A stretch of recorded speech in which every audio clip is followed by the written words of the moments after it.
Forza Motorsport's Update 21 is here and features many changes, but barely any actually new content. Although most of the changes they have made are for the better, so overall it still seems like not a bad update. Not anywhere near as good as last month, but the 20th anniversary update that we got then was always going to be a difficult act to follow. The only new actual things they added are these two Indycars in the auto show, which are essentially identical, just with different engines. They also cost different amounts for some reason, which I find a little bit odd. To be honest, I don't really have a clue about IndyCar, so to me these aren't all that interesting, as you may have gathered.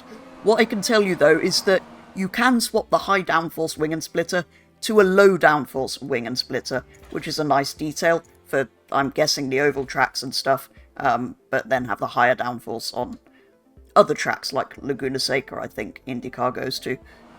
It is also good to see more brand new races in the game, whatever discipline they are from, because at launch this game was really lacking in that department, especially for a game that's called Motorsport.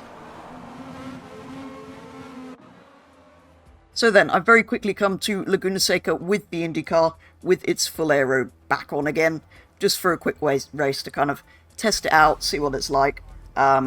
I don't think I really drove. There was previously an older IndyCar in Motorsport games, I think it's in this one as well. But I don't think I ever drove that.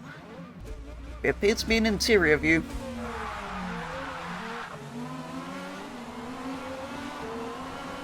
Just 3 laps around here, let's see how we can do.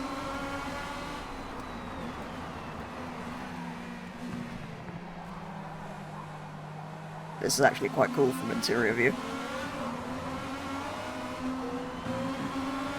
It's been a long time since I've driven in this game, and an even longer time since I've driven something this fast in this game.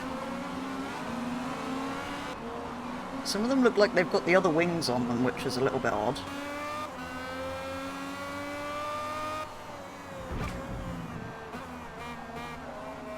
That's really, when I bought this I didn't notice that, but from this angle this looks like one of the old Marlboro liveries with the red in that sort of shape. And with powered by Honda on it, like the old McLarens. Yeah, there we go. Just wanted a very quick first experience of this car. But yeah.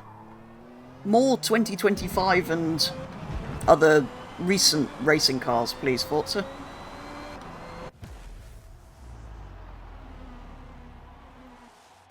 There have also been some changes to the career mode, not just the usual addition of a new thing that will then disappear. You'll notice at the top there are 2 new tabs, the Champions Cup and Featured. So the Champions Cup is like some real-life motorsport inspired series, which I think will be here permanently. So you've got things like the Ginetta Juniors and the MX-5 Cup, the kind of entry to motorsport.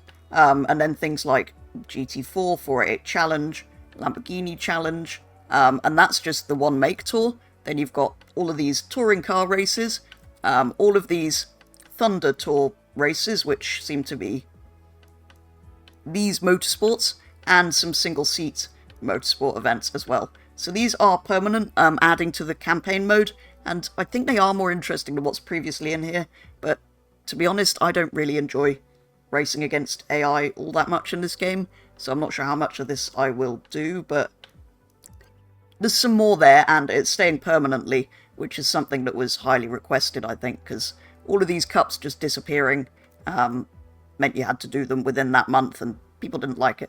So yeah, it's an improvement, and there's more content here, so yeah, not bad. Then the featured ones are kind of as before.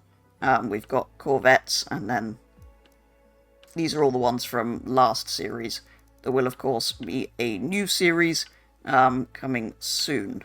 And all of the new Open Class Tour events as well. So yeah, we've just got all of this as well as the usual stuff. And these look like slightly more interesting events than what we had before. It's not just the career mode events that have had a major overhaul though. Featured multiplayer has also seen some pretty significant changes, rather than just the usual change of events each series. So you'll see again at the top, there is a new spec events and semi-open events tab.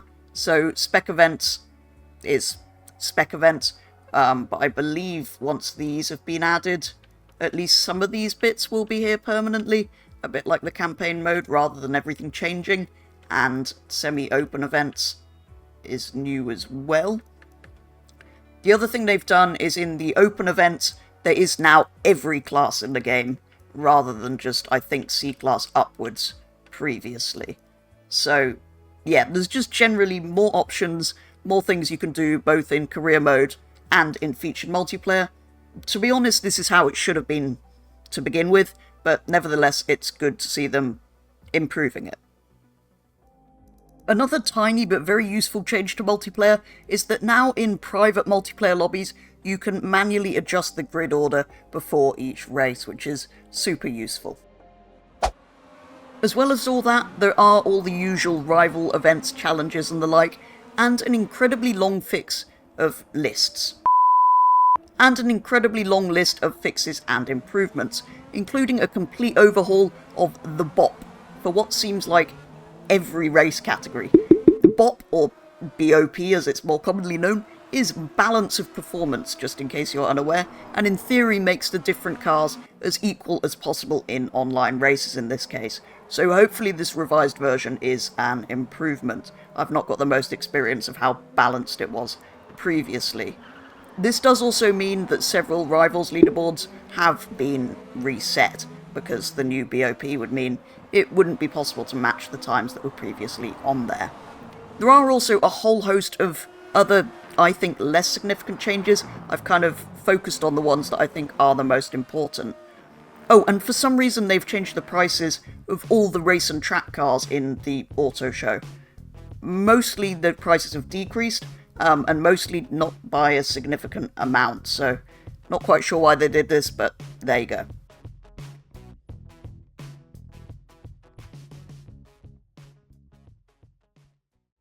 That, though, is going to bring an end to today's video, taking a very brief first look at Forza Motorsport's Update 21, mostly because there's only 2 new cars in here, but a significant number of quite major changes and improvements and things, so still not bad. And don't forget, this game is been out for quite a while now, so I don't necessarily expect lots of new stuff every month. Yeah, not loads to look at, but quite a lot of improvements. So that is going to be all for today's video. As ever, do let me know your thoughts on Forza Motorsport and Forza Motorsport's Update 21. For now, though, that is going to be all, so thank you very much for watching, and I will be back with the next one very soon.